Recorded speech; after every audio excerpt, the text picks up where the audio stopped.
चंद्र ग्रहण है। इस दिन गाय को बस एक चीज खिला देना। आपको 7 पुष्पों तक धन की कमी नहीं मिलेगी।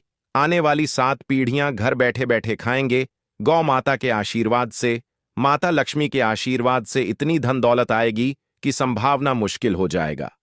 नमस्कार भक्तों, स्वागत है आपका एक दिव्य और चमत्कारी वीडियो के साथ नया योग टीवी चैनल पर।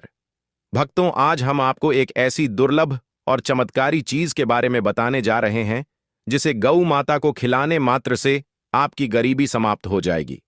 भक्तों, जैसा कि आपको मालूम होगा कि 3 मार्च की रात आसमान में जो दृश्य दिखने वाला है वह कोई साधारण खगोलीय घटना नहीं है। यह वह रात है जब ब्रह्मांड की सबसे रहस्यमयी और विनाशकारी ऊर्जा हमारी धरती से टकराने वाली है।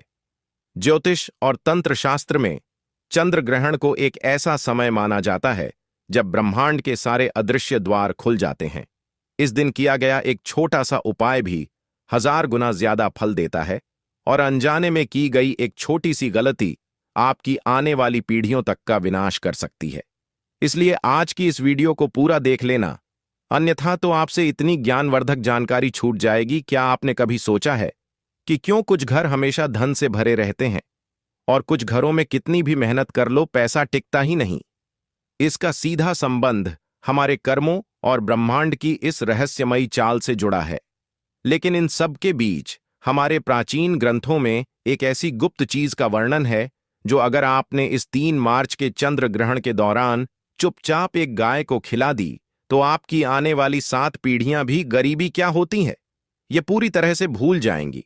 धन की देवी माता लक्ष्मी आपके घर में स्थायी रूप से वास करेंगे और राहु केतु जैसे क्रूर ग्रह भी आपके सामने घुटने टेक देंगे। वक्त तो आपने सुना होगा कि गौ माता के शरीर पर 33 करोड़ देवी देवताओं का बस माना जाता है और चंद्र ग्रहण पर सभी देवी देवता जागृत अवस्था में होते हैं। तो अब तो वो एक गुप्त चीज क्या है और उसे ग्रहण के दौरान किस विशेष समय पर खिलाना है, यह मैं आपको आगे बताऊंगा। लेकिन उससे पहले आपके लिए यह समझना बहुत जरूरी है कि यह चंद्र ग्रहण इतना विनाशकारी और साथ ही इतना चमत्कारी दोनों क्यों है। जब भी चंद्र ग्रहण लगता है तो ब्रह्मांड में एक बहुत बड़ा उथल पुथल मच जाता है।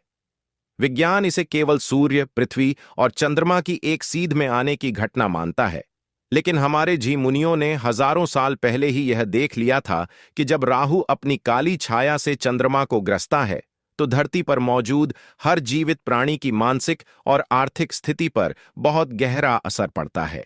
चंद्रमा हमारे मन का, हमारी भावनाओं का और हमारे घर में बहने वाले धन का सीधा कारक है। जब चंद्रमा ही पीढ़ा में होता है तो इंसान की सोचने समझने की शक्ति कमजोर पड़ जाती है। लोग गलत फैसले लेते हैं, घरों में बिना बात की लड़ाई झगड़े शुरू हो जाते हैं और सबसे बड़ा असर हमारे घर की तिजोरी पर पड़ता है। अब आप सोच रहे होंगे कि आखिर राहु और चंद्रमा की इस दुश्मनी का हमारे घर के पैसों से क्या लेना देना है। इसके पीछे एक बहुत बड़ी और रहस्यमय कथा जुड़ी हुई है जो सीधे समुद्र मंथन के समय काल से आती है। जब देवता और असुर मिलकर क्षर सागर में समुद्र मंथन कर रहे थे तो उसमें से 14 अनमोल रत्न निकले थे। उन रत्नों में से एक साक्षात माता लक्ष्मी थी और एक भगवान धनवंतरी थे जो अपने हाथ में अमृत का कलश लेकर प्रकट हुए थे। जब भगवान विष्णु ने मोहिनी रूप धारण करके देवताओं को अमृत पिलाना शुरू किया तो स्वर भानु नाम का एक मायावी असुर भेष बदलकर देवताओं की पंक्ति में जाकर बैठ गया। उस मायावी असुर ने छल से अमृत की कुछ बूंदें पी लीं, लेकिन जैसे ही अमृत उसके गले से नीचे उतरने वाला था, वहां बैठे सूर्यदेव और चंद्रदेव ने उसे पहचान लिया और भगवान विष्णु को इशारा कर दिया। भगवान विष्णु ने तुरंत अपने सुदर्शन चक्र से उस असुर का सिर धड़ से अलग कर दिया, लेकिन क्योंकि अमृत उसके गले तक पहुंच चुका था इसलिए उसका सिर और उसका धड़ दोनों हमेशा के लिए अमर हो गए। उसका सिर राहु कहलाया और उसका धड़ केतु कहलाया। उसी दिन से राहु और केतु सूर्य और चंद्रमा को अपना सबसे बड़ा दुश्मन मानते हैं। जब भी समय चक्र घूमता है, राहु अपनी उसी पुरानी दुश्मनी का बदला लेने के लिए चंद्रमा को निगलने की कोशिश करता है। इसी घटना को हम चंद्र ग्रहण कहते हैं। जब राहु चंद्रमा को जकड़ता है तो चंद्रमा से निकलने वाली अमृतमय किरणें धरती तक नहीं पहुंच पाती। इसके बजाय राहु की जहरीली और नकारात्मक ऊर्जा धरती पर गिरने लगती है। यही वह समय होता है जब नकारात्मक शक्तियां सबसे ज्यादा सक्रिय हो जाती हैं। पुराने लोग आज भी कहते हैं कि ग्रहण के समय कुछ विशेष काम बिल्कुल नहीं करने चाहिए।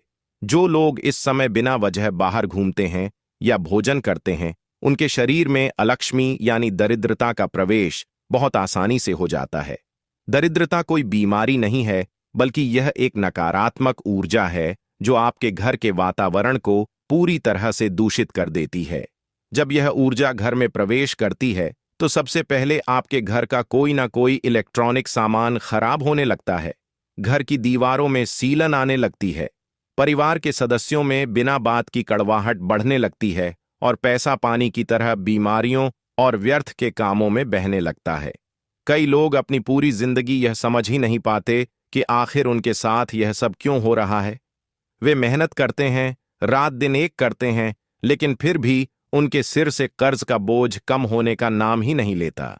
यह सब उसी नकारात्मक ऊर्जा का खेल है जो कभी किसी ग्रहण काल में या किसी अशुभ समय में उनके घर में प्रवेश कर गई थी। तो क्या इस विनाशकारी ऊर्जा से बचने का कोई रास्ता नहीं है? क्या हम राहु के इस मायावी प्रभाव को रोक नहीं सकते? इसका जवाब हमारे शास्त्रों में बहुत स्पष्ट रूप से दिया गया है। जब भी ब्रह्मांड में कोई नकारात्मक शक्ति हावी होती है, तो उससे बचने का सबसे बड़ा और अचूक उपाय हमारी गौ माता के पास होता है। सनातन धर्म में गाय को केवल एक पशु नहीं माना गया है, बल्कि उन्हें साक्षात ब्रह्मांड का स्वरूप माना गया है। अथर्ववेद में स्पष्ट लिखा है कि गौ माता के शरीर में 33 कोटि देवी देवताओं का वास होता है। उनके सींगों में ब्रह्मा और विष्णु का वास है। उनके मस्तक पर भगवान शिव विराजमान है। उनके नेत्रों में सूर्य और चंद्रमा बसते हैं और उनके खुरों में नाग देवता का वास होता है।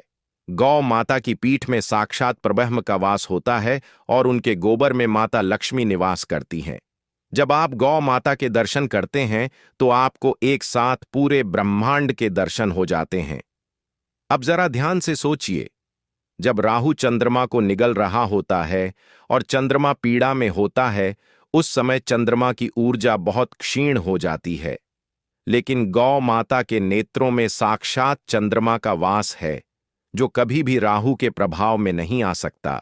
गौ माता की आभा, उनका ओरा इतना शक्तिशाली होता है कि दुनिया की कोई भी नकारात्मक ऊर्जा उनके आसपास भी नहीं फटक सकती।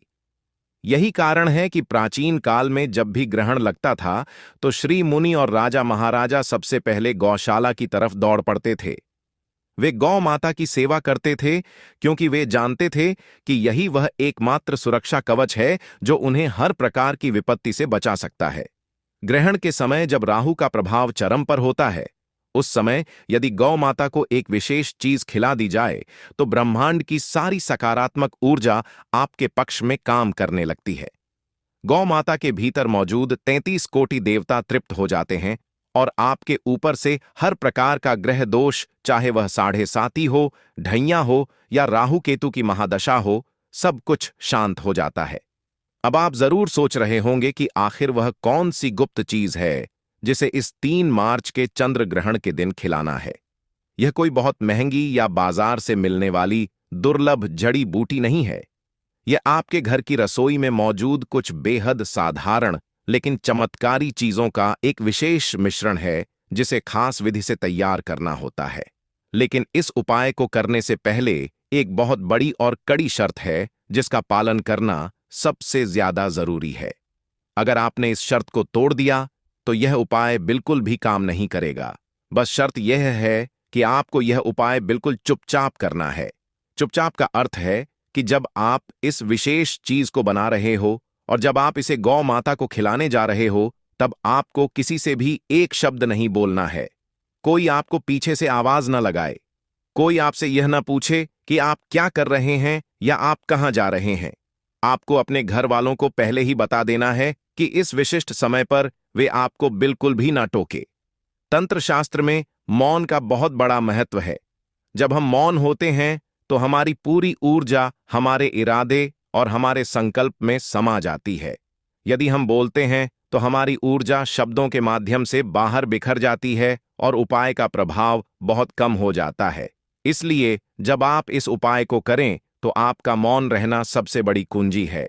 तो चलिए, अब मैं आपको उस गुप्त चीज को बनाने की पूरी विधि बताता हूं। आपको चंद्र ग्रहण शुरू होने से पहले ही, जब सूतक काल चल रहा हो या सूतक लगने से पहले का समय हो, तब आपको अपने घर की रसोई में जाना है। रसोई में जाने से पहले अपने हाथ पैर अच्छी तरह से धो लें और मन में माता लक्ष्मी और गौ माता का स्मरण करें। अब आपको एक कटोरी में थोड़ा सा गेहूं का आटा लेना है। गेहूं को सूर्य का प्रतीक माना जाता है। सूर्य ही इस ब्रह्मांड में ऊर्जा और जीवन का सबसे बड़ा स्रोत है। इसके बाद आपको इस आटे में थोड़ा सा गुड़ मिलाना है। गुड़ मंगल और सूर्य दोनों का प्रतिनिधित्व करता है, जो आपके जीवन में साहस, शक्ति और जमीन जायदाद से जुड़े लाभ लाता है। इसके बाद जो तीसरी और सबसे रहस्यमय चीज आपको इसमें मिलानी है, वह है काले तिल। काले तिल सीधे तौर पर शनिदेव और राहु केतु से जुड़े होते हैं। ग्रहण के समय राहु के अशुभ प्रभाव को शांत करने के लिए काले तिल से बड़ा कोई अस्त्र नहीं है।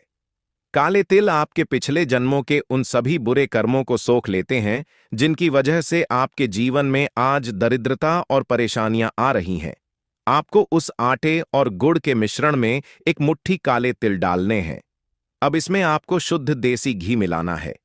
घी माता लक्ष्मी और शुक्र ग्रह का प्रतीक है, जो जीवन में ऐश्वर्य, विलासिता और सुख समृद्धि लाता है। अब इन सभी चीजों को थोड़ा सा पानी मिलाकर गूंथ लें और इसका एक बड़ा सा पेड़ा बना लें।